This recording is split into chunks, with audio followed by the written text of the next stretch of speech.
Allez, une nouvelle interview sur la convention patrimoniale en direct de Lyon. Je suis avec Éric Gaillat. Éric, bonjour. Bonjour Frédéric. Je le rappelle, vous êtes associé et cofondateur de Calao Finance. On va faire le point sur votre actualité qui est riche puisque vous avez lancé pas moins de 3 nouveaux fonds avec des approches très différentes. Tout à fait, donc on a effectivement, merci de nous recevoir déjà, on a lancé 3 nouveaux fonds, on les lance, qui sont ouverts à la souscription. Alors tout d'abord un fonds grand public, un fonds commun de placement innovation, qui permet aux particuliers d'accéder au capital investissement à partir de 1 000 € et d'avoir également une réduction d'impôt par ailleurs. Les fameux FCPI. Les fameux FCPI. On a également un véhicule pour le remploi des produits de cession.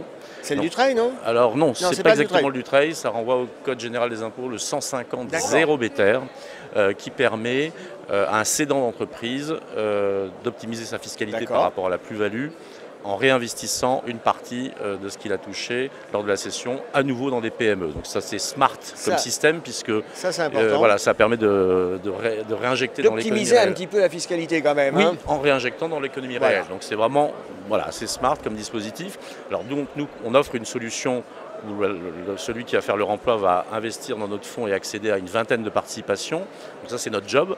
Par contre, ce qui est très intéressant pour les conseils en gestion de patrimoine, la gestion privée, c'est qu'autour du remploi, le fait de réinvestir, de céder, il y a de l'ingénierie patrimoniale à monter, il y a un ensemble de choses à faire, des transmissions, que sais-je. Donc ça, c'est pas notre partie, mais c'est un sujet très intéressant. Et donc c'est pour ça que de plus en plus de conseils en gestion de patrimoine regardent ce sujet. Et le troisième fonds? Alors le troisième fonds, lui, il est plutôt pour les grands investisseurs, les investisseurs professionnels, puisqu'on lance un fonds sur la transition agroécologique dans la viticulture, avec la Caisse des dépôts et consignations, la Banque des territoires. Ah oui, donc des institutionnels. Absolument.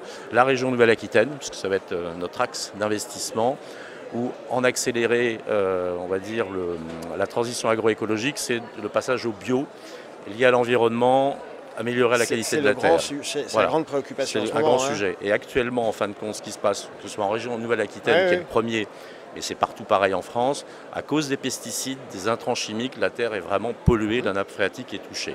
Et donc on arrive à un moment donné où il faut décider, il faut faire quelque chose.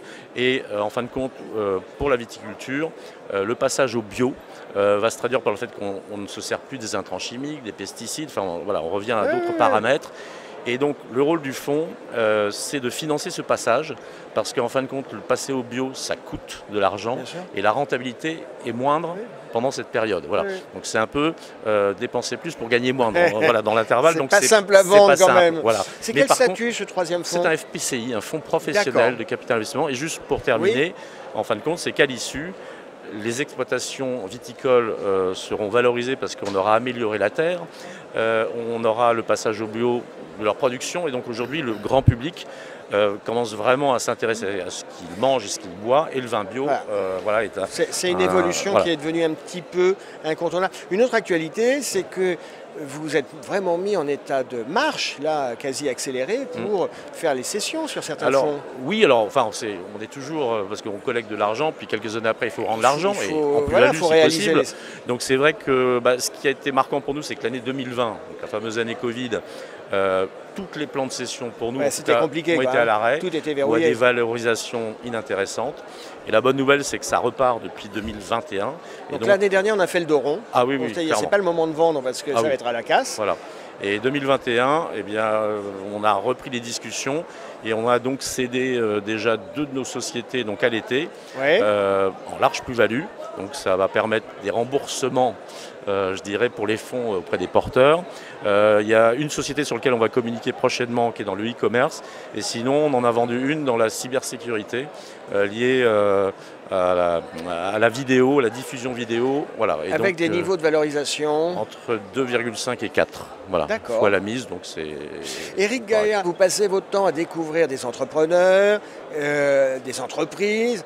Vos coups de cœur, vous découvrez beaucoup de pépites. Allez, un ou deux coups de cœur que vous avez eu récemment. On va en prendre un parce que sinon on va y passer la journée. En l'occurrence, c'est une société qui s'appelle Phébus Optique, qui est basée à Pau. qui travaille sur la fibre optique et en fin de compte utilise la fibre optique pour détecter des anomalies dans les bâtiments. Je vais prendre un exemple concret, un peu malheureux certes. Il y a quelques années, il y a le pont à Gênes qui s'est effondré, avec beaucoup de conséquences. Si ce pont avait été équipé de cette technologie, 3 semaines avant, il aurait été fermé. Voilà, on a anticipé. Maintenant, il fonctionne pour les pipelines, pour les centrales nucléaires. Voilà, donc ça, c'est vraiment du Made in France, c'est de la French Tech.